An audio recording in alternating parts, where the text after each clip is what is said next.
A little bit more about Sean Dury.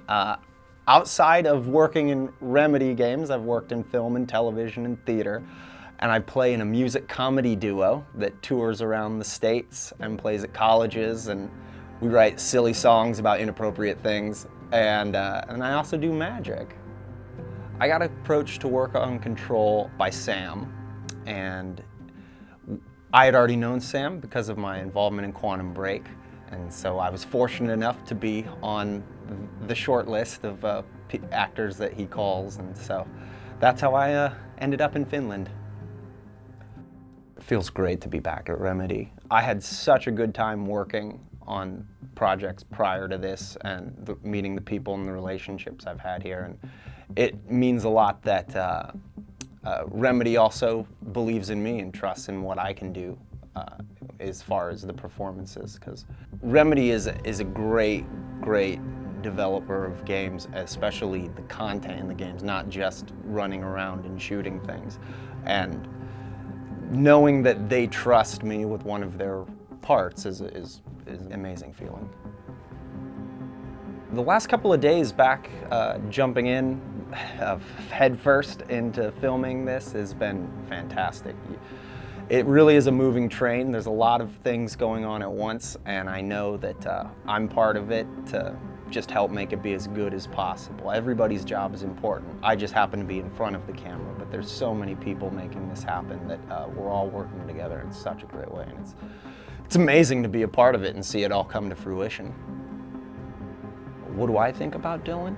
This is always interesting to get asked that question, because as an actor, I can't judge him, because if I judge him, I won't be able to play him. I just have to take whatever he wants and try to play his wants and his needs and his desires. So I try not to look at my character of I think he's this, because you can't play evil or play good, you just play the truth. And so he is a very pivotal character in this work, and it's awesome to be able to play someone so manipulated by some sort of thing.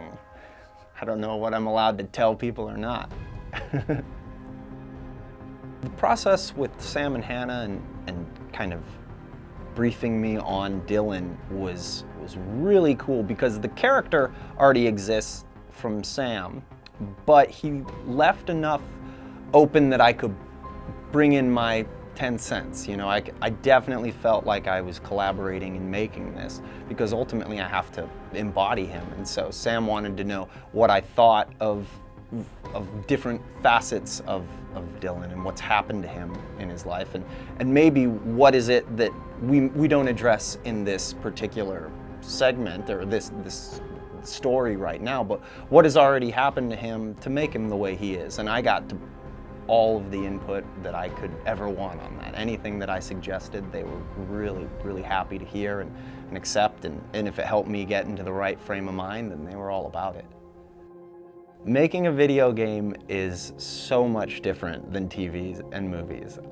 For starters, there's no such thing as facial capture in any other medium that I know about, at least. So the booth where we sit in and we can't move and they just film our face is an excellent actor challenge, because how do you do all these emotions, or particularly how do you do all these physical acting without being at all physical? Like, where do you hold the tension to make it look in your face like you're running or throwing someone or in a fight, but you're not moving at all?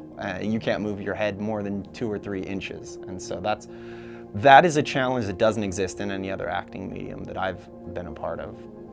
And that's just the tip of the iceberg with it, because video games, that's just my face. You know, there's mocap as well involved, so that's when they get your body. And so there's almost 2 or 3 stages to make the one scene, whereas in a film, they film you, hence the name of the film, they film you, and that's it. You know, on a play, you get on the stage and you act it out, that's it. In a voiceover booth, you read the lines and you say them, and that's the product. But with a video game, you do it in the mocap, you do it in the facial recognition, you may do it in another facility as well, depending on what the need is.